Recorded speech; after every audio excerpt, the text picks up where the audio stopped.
Adio da comincia par qualche parole mandata da Saverio a Giorgi, sorelle di Pilou, qui è stato tombo au 23 di dicembre in Ajaccio. Je cite, « Je considère la violence comme une tâche de naissance de notre île. Nous le savons, celle-ci fait partie de notre histoire. Il suffit de s'y intéresser. C'est pourquoi je ne serai jamais d'accord avec les termes suivants. Prise de conscience en ce qui concerne la violence. En regardant notre passé, nous comprenons notre présent. Cependant, je ne comprends pas. À quel moment la drogue et les armes se sont-elles littéralement intégrées dans nos mœurs? Depuis quand notre île est-elle devenue le laboratoire du déclin? Pire que tout, une terre tenue par la peur.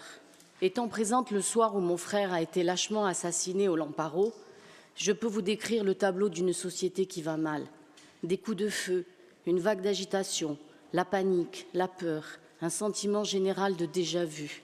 Des jeunes gens armés affichant leurs armes alors que la foule se précipite vers les sorties. Un assassin qui quitte les lieux tranquillement. Un homme à terre, mon frère. Des blessés, un ami, des connaissances. Récupérer cette tragédie et qu'elle serve d'exemple, mais qu'il soit l'unique exemple. Bon ou mauvais, finalement, nous sommes tous vulnérables ici sur notre île.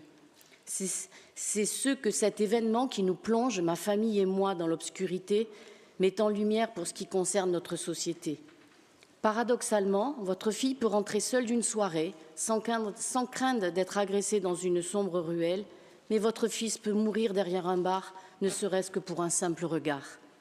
Que faut-il faire? Est-il encore raisonnable de s'imaginer fonder une famille ici et prospérer dans des affaires si notre environnement est aussi pourri? Dois-je penser à un avenir meilleur ici ou ailleurs? Et elle termine en affirmant que la mort de mon frère ne soit pas vaine. La cam, les armes, la mort, je ne sais pas dans quel ordre les mettre, mais voilà en tout cas un cercle vicieux et surtout une spirale infernale dans laquelle s'est engouffrée la Corse depuis une bonne trentaine d'années. Vous l'avez dit, Monsieur le Président, la drogue, elle est partout. Elle est dans tous les quartiers de nos villes, les plus populaires comme les plus huppés. Elle est dans nos villages, dans tous nos villages, même les plus isolés. Elle touche toutes les classes de la société et d'ailleurs, je suis persuadée qu'aucune famille corse n'est épargnée. Oui, tout ça, on le sait très bien. Cependant, il existe une réelle difficulté de quantification des addictions en l'absence des chiffres acceptables et de l'existence de données statistiques essentiellement construites sur l'écart entre la Corse et la moyenne nationale française peu significatif. C'est pour cette raison qu'en s'inspirant du modèle islandais de lutte contre les addictions, il avait été proposé dans le rapport de la Commission des politiques de santé de mettre en place un questionnaire et donc une base de données d'une grande fiabilité. Je le rappelle, il s'agissait d'un questionnaire pour les 11-18 ans, adapté à notre territoire, réactualisé bien sûr et élargi aux nouvelles conduites addictives, comme notamment les écrans, les réseaux sociaux, les jeux de hasard ou plus récemment le protoxyde d'azote.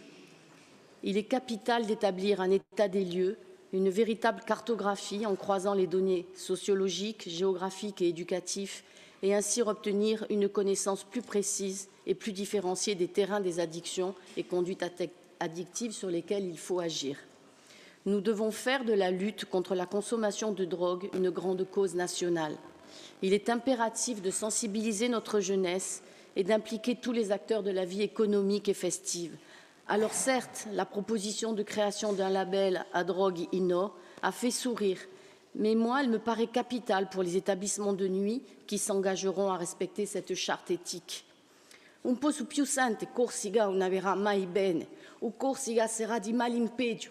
Sti due proverbi paiono pourtant una profezia imparevoli che bocca a Corsica verso una disgrazia eterna. Un po' su più accettà, dare paura per un figliolo, un miei nipoti, i parenti, gli amici, infine tutti i giovani, un meno giovani che campano qui.